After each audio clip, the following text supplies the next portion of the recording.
जय बद्री विशाल, हर हर महादेव।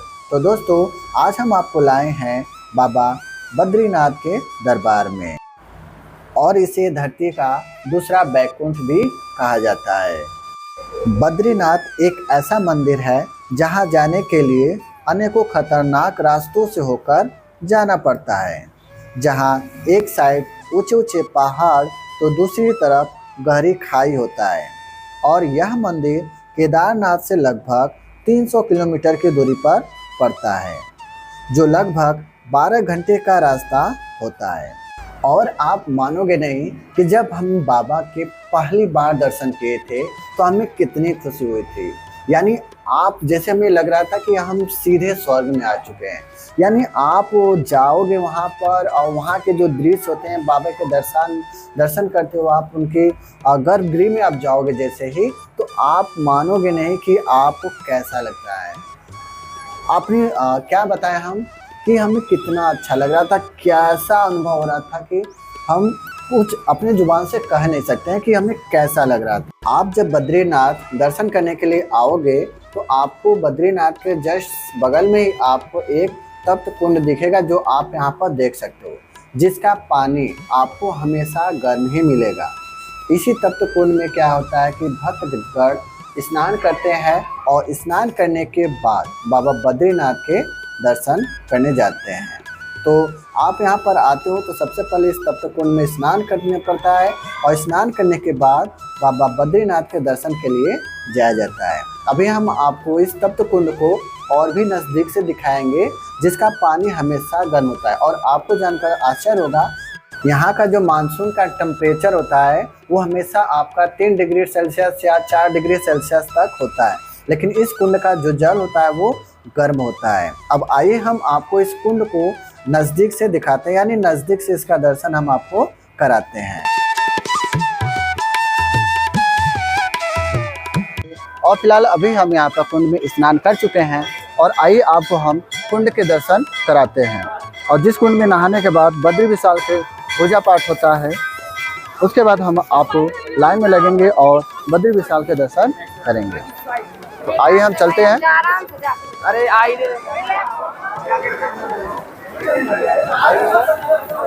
तो आप यहाँ पर देख सकते हैं कि ये कुंड है जहाँ पे लोग स्नान कर रहे हैं, और स्नान करने के बाद अपना जो भी होगा वो बद्री विशाल के दर्शन करने के लिए जाएंगे। क्या आपको पता है कि बद्रीनाथ धाम कैसे बना? तो आइए हम आपको इस वीडियो में बताते हैं।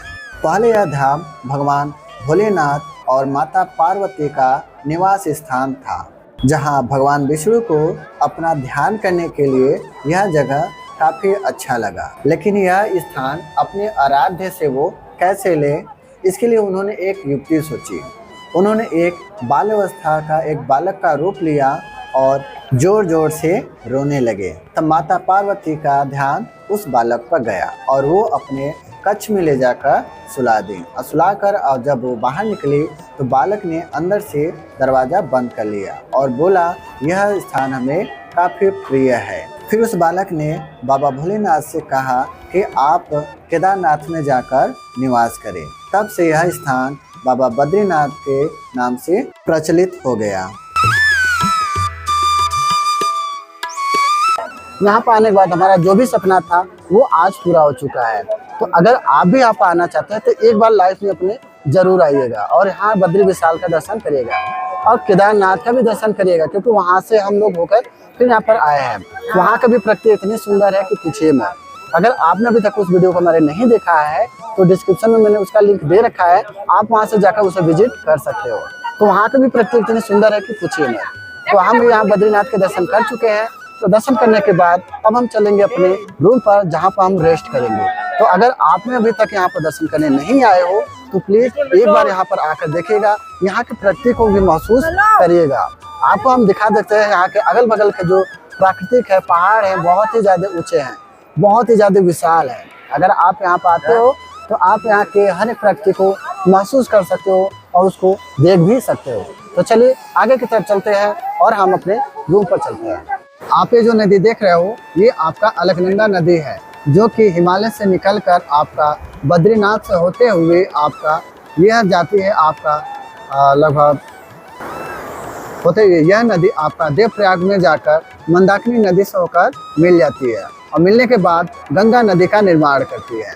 तो यह आपका नदी बहुत ही ज़्यादा पवित्र होता है, जो कि यह बद्रीनाथ से होकर गुजरता है, इसलिए यह नदी बहुत ही ज़्यादा पवित्र मानी जाती है। अब हम आ चुके हैं बाबा बद्रीनाथ का शाम का आरती देखने के लिए।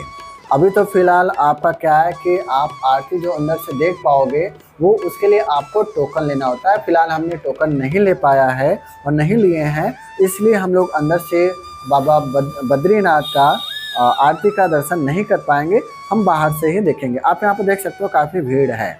अब हम आपसे लेते हैं अलविदा और हम आपसे मिलेंगे अपने अगले वीडियो में एक नए मंदिर के तथ्य को लेकर। तो प्रेम से बोलिए जय बद्री विशाल, हर हर महादेव, जय शिव शंभो। तो इसी तरह से हमारे वीडियो पर बने रहिए, हमारे चैनल पर बने रहिए और हमारे चैनल को सब्सक्राइब करिए, क्योंकि हम आपको नए नए मंदिर के बारे में और उनके तथ्य के बारे में लेकर आते रहेंगे। तो हर हर महादेव, जय शिव शंभो, ओम नमः शिवाय।